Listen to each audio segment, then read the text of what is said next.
இந்த பதிவை கேட்டுக்கொண்டிருக்கும் நல்ல உள்ளங்களுக்கு உங்கள் சுவாமிநாதன் ஜோதிடரின் அன்பான வணக்கங்கள். இன்றைக்கு நம்ம யூடியூப் சேனல்ல செவ்வாய்க்கிழமை முருகப்பெருமானை வணங்குவதால் உண்டாகும் சிறப்புகளை பத்தி சொல்ல போறேன். அதற்கு முன்னாடி நம்ம யூடியூப் சேனலை சப்ஸ்கிரைப் பண்ணுங்க, ஷேர் பண்ணுங்க, லைக் பண்ணுங்க. பதிவுக்குள்ள போயிடலாம். இந்து சமயத்தில் கார்த்திகேயன் அல்லது சுப்பிரமணியராக முருகன் அறியப்படும் இறைவன். வீரம், ஞானம் மற்றும் வெற்றியின் சக்தியாக வழிபடப்படுகின்றார். செவ்வாய்க்கிழமை அவருக்கு மிகவும் புனிதமான நாளாக கருதப்படுகின்றது.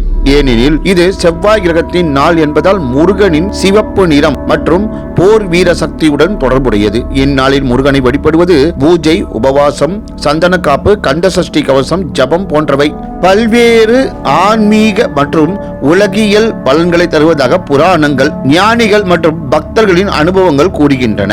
செவ்வாய்க்கிழமை முருக வழிபாட்டின் முக்கிய சிறப்புகள் என்னவென்றால் வீரமும் வெற்றியும். எதிரிகளை அகற்றி வாழ்க்கையின் போர்களில், அதாவது தொழில் சவால்கள் வெற்றி தரும். முருகன் சேனாதிபதி, போர்க்கலை தலைவர். அதனால் இந்நாள் வழிபாடு தைரியத்தை அளிக்கும். ஆரோக்கியமும் நீண்ட ஆயுளும். உடல் நோய்கள், குறிப்பாக தோல் மற்றும் ரத்தம் தொடர்பான பிரச்சனைகளை தீர்க்கும். உபவாசம், பழம், பால் உண்ணுதல் செய்வது உடல் சுத்தியை ஏற்படுத்தும். திருமணமும் சந்ததியும். திருமண தடைகளை நீக்கி கல்யாணம் செய்ய உதவும். கல்யாணி அம்மன் போன்ற சக்திகளுடன் தொடர்புடையவை இவை.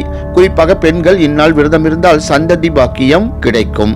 ஞானமும் ஆன்மீக வளர்ச்சியும். கந்த சஷ்டி அல்லது திருச்செந்தூர் முருகன் கோவில் வழிபாடு இதற்கு சிறப்பு.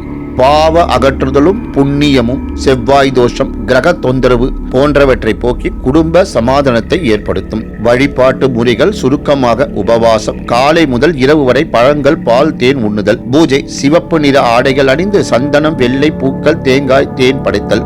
ஜபம், ஓம் சரவண பவா சொல்லுங்கள். நேரம் இருப்பவர்கள் செவ்வாய் அன்று குரு ஓரையில் கந்த சஷ்டி கவசம் பாராயணம் செய்யுங்கள். முடிந்தவரை அறுபடை வீட்டிற்கு வாழ்வில் ஒரு முறையாவது சென்று வாருங்கள். இவை அனைத்தும் பக்தியின் சக்தியால் உண்டாகும் பலன்கள் என்பதை மனத்தில் வைத்துக் கொள்ளுங்கள். உங்கள் பக்தி தொடர்ந்தால் முருகனின் அருள் உங்களை பாதுகாக்கும். ஓம் சரவண பவ. 6 முகம் அருளிடும் அனுதினம் 7 முகம். நன்றி, வணக்கம், வாழ்க வளமுடன்.